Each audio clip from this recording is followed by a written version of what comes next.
Genichiro Ashina is one of my favorite bosses in one of my favorite games. He may not be the very best boss, nor one of the hardest bosses in Sekiro, but he is the most important. What is up, my fellow masochists? I hope you're all having a fantastic day today. If you've been around this channel for a while, then you probably know that Sekiro is one of my favorite games ever made. In fact, in my opinion, it's the best From Software game, period. Something about its ultra-aggressive combat that evolves into a rhythmic dance with each boss keeps me coming back no matter how many times I beat it. And something I realized on my first playthrough, and still believe to this day, is that Genichiro Ashina is the most important boss in this game.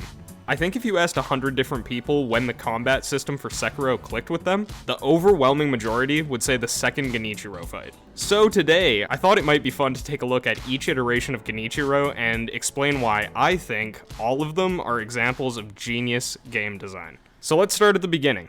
The first time you encounter Genichiro is at the very start of the game in the Silvergrass Fields. He's intended to be an insurmountable foe that breaks you down with ease. This is nothing new, as Miyazaki places a boss like Genichiro in every single Soulsborne game, but he is probably the best example of why this is such brilliant game design. Not only does him beating your ass harder than your alcoholic uncle set up an insanely imposing foe for later in the game, it also teaches you what kind of experience this game is going to be. You've gotten yourself into some shit, my friend. The fact that Genichiro has the exact same moveset here as he does at the top of Ashina Castle in his first phase gives you a huge sense of accomplishment and personal progression when you finally face it there and eventually overcome it, as there's basically no chance you're going to be ready for it here, at least not during your first playthrough. I remember the first time I fought Genichiro. The flurry of sword slashes that he was capable of inflicting on my body seemed like the biggest load of bullshit this side of the Velma TV show. I thought there was no way I'm gonna be ready for this guy the next time I see him.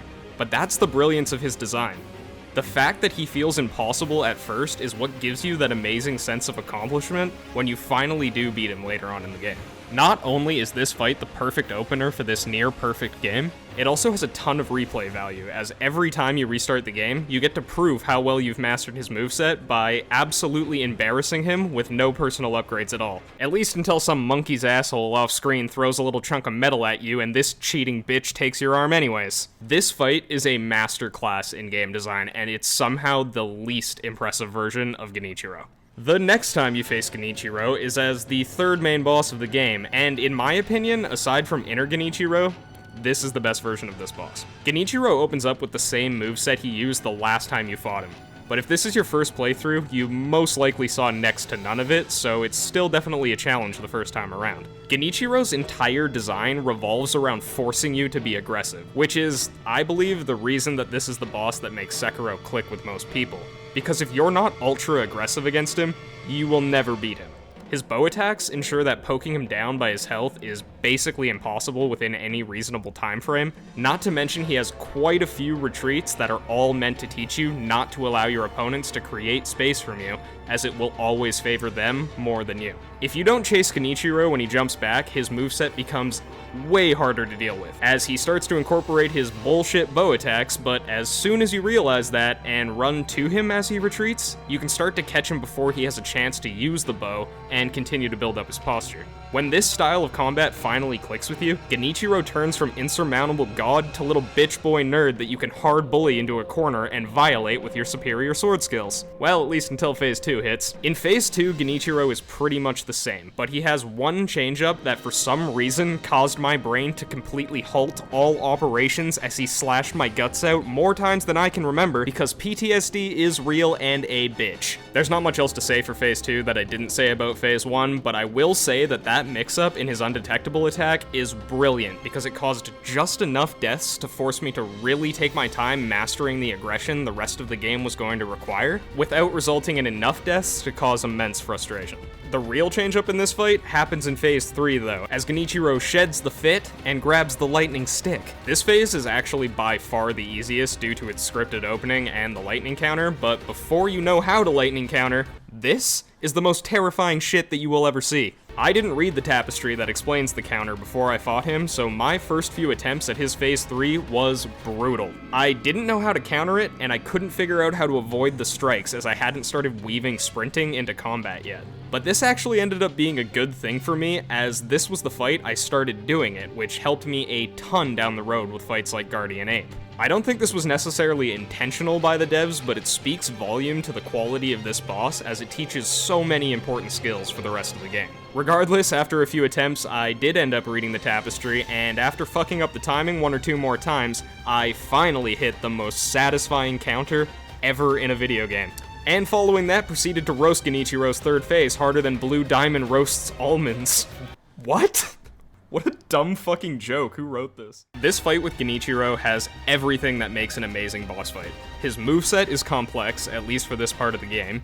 His health is perfectly balanced, he's an absolute spectacle, and he's extremely fun to replay and master even after you realize that he's a pretty easy fight in comparison to later ones. The third time you encounter Genichiro is as the first phase of the Isshin the Sword Saint fight, and thematically, this is my favorite encounter with him. This man starts as an unbeatable foe that cuts you down with ease, then becomes a formidable rival that you've just barely surpassed, and now, finally, he stands before you at the place where he took your arm as a broken man who can't even touch you anymore. The ultimate proof of just how far you've come in this game. He has a few new attacks here to catch you off guard, but it's not enough to stop the absolute beast you've become. And as he falls at your feet from the result of his blind ambition, he calls back a true legend. The only man who can still rival your skill. Genichiro's final send-off. The perfect end to a perfect boss.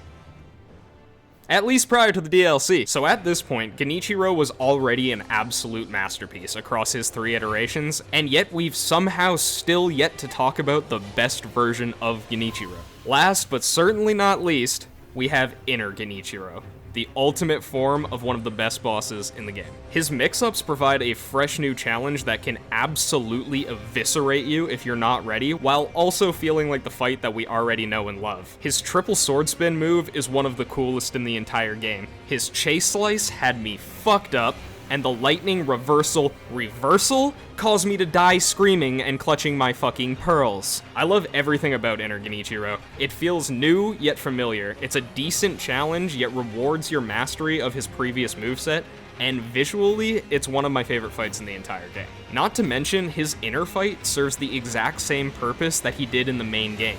He's there to teach you how the rest of the inner fights are going to be different from their originals, thus preparing you for the 2 that are actually really difficult. Genichiro is the lifeblood of Sekiro. He serves as the main driving force behind the story, the teacher that prepares you for the rest of the game, and finally, the man who brings you your true rival and your chance to prove your mastery over this perfectly brutal combat system. He isn't my favorite boss in Sekiro.